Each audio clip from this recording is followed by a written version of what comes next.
যারা ভিডিও দেখছেন, আমাদের অনেক সময় প্রস্রাবের ইনফেকশন হয়।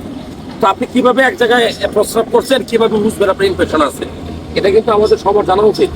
ধরেন আপনি প্রস্রাব করতেছেন, হঠাৎ করে প্রস্রাবের রাস্তায় মরিচের মতো জলে জ্বালাপোড়া করে প্রস্রাব করতে আপনার কষ্ট হচ্ছে। হঠাৎ করে দেখছেন যে প্রস্রাবের কালার চেঞ্জ হয়ে লাল হয়ে গেছে, লাল টক থেকে অনেক কিছু কিন্তু প্রস্রাব রক্ত যেতে পারে এরকম। আবার কিভাবে বুঝবেন, এই দেখুন দুই পাঁজরে এরকম পাঁজরে ব্যথা করতে পারে। তারপরে আপনার প্রস্রাব করার সময় তলপেটও ব্যথা হইতে পারে, জ্বর জ্বর ভাব আসতে পারে, বমি বমি ভাব হইতে পারে।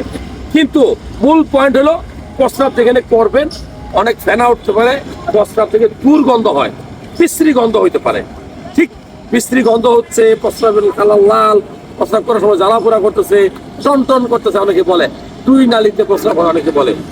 এই ধরনের লক্ষণ দেখা দিলে আপনি বুঝবেন আপনার প্রস্রাবের রাস্তায় ইনফেকশন। কি করবেন, আপনি একটা টেস্ট করবেন, ইউরিন আরই রুটিন এক্সামিনেশন টেস্ট, একটা সিরাম ক্রিয়েটিনিন টেস্ট এবং একটা আল্ট্রাসোনোগ্রাফি টেস্ট করে আপনি বুঝতে পারবেন আপনার প্রস্রাবে কোনো ইনফেকশন আছে।